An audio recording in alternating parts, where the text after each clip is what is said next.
Welcome to our tutorial on advanced agreement scheduling. In this video, we'll cover how to set up an agreement with two different tasks, one in the spring and one in the fall.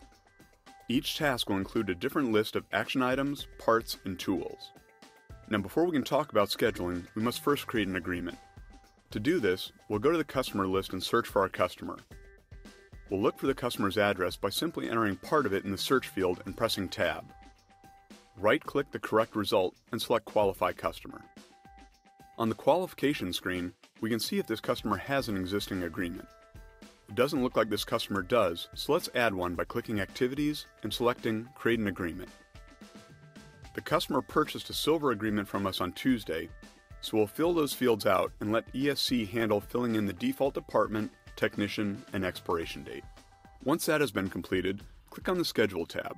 We'll add our first scheduled visit by clicking the Add New Schedule Item button.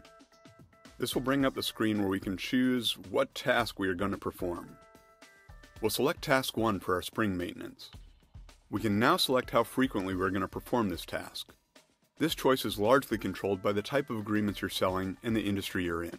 For example, a pool cleaning service might clean a pool every 5 days for large commercial properties. This would be accomplished by setting the reoccurrence pattern to daily and changing it to every 5 days. An oil reclamation service might schedule pickups every other week. To do this, we would change the reoccurrence pattern to weekly and set it to recur every 2 weeks. We can now choose a particular day of the week that we want to do this as well.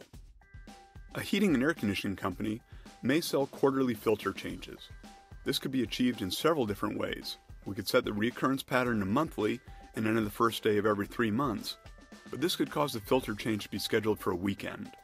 So perhaps a better way to do this would be to select the next option and set the task to post on the first Wednesday of every 3 months.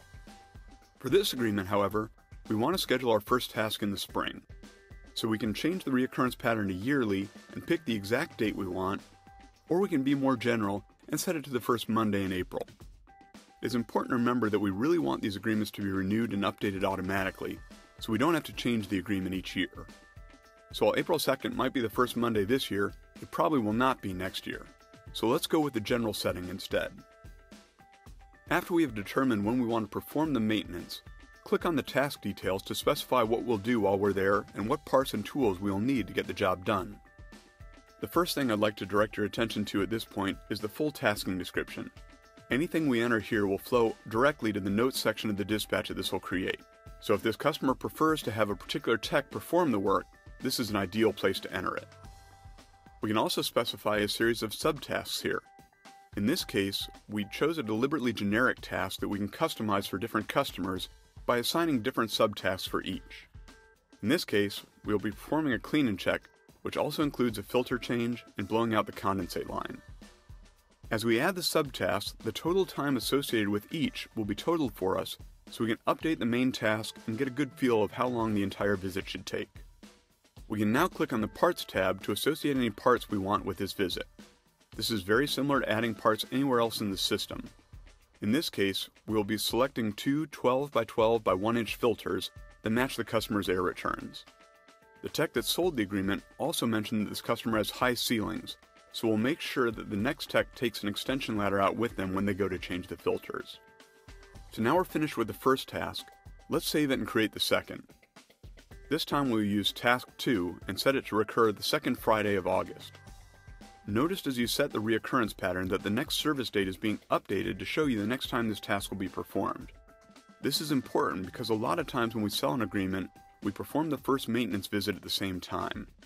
Assume that this is what happened in this case.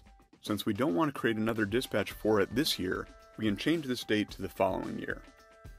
Let's finish this task by selecting the subtask, parts, and tools we will need to perform the fall visit.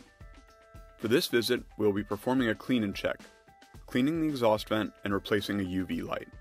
We will still need the 15-foot ladder, but we will also want to add the bulb to the UV light to this task to ensure the tech takes it with him and it is removed from inventory. Please be aware that even though we normally charge for these bulbs, by associating with the task in this way, we are saying that this part is included in the price of the agreement. If you really want to charge the customer for the parts that you know you will need to perform this service, do not add them here. Watch the Advanced Agreement Invoicing video instead to learn how to handle these. Now save the task and let's associate the equipment. Simply check off the boxes next to each item that would be covered, and you're all set. At this point, we would normally set up the invoicing for the agreement. This is fully covered in the Advanced Agreement Invoicing video, so we're going to skip it here and simply save the agreement instead. That's really all there is to creating exceptional service agreements that make sure you never miss an appointment and arrive at the customer's location with the parts and tools you need to get the job done. Be sure to watch the video on posting agreements to see exactly how these tasks become dispatches. You should also watch the agreement setup video to learn how to enter the parts, tasks, and tools that are used when creating agreements. This concludes our Advanced Agreement Dispatching video. Thank you for watching.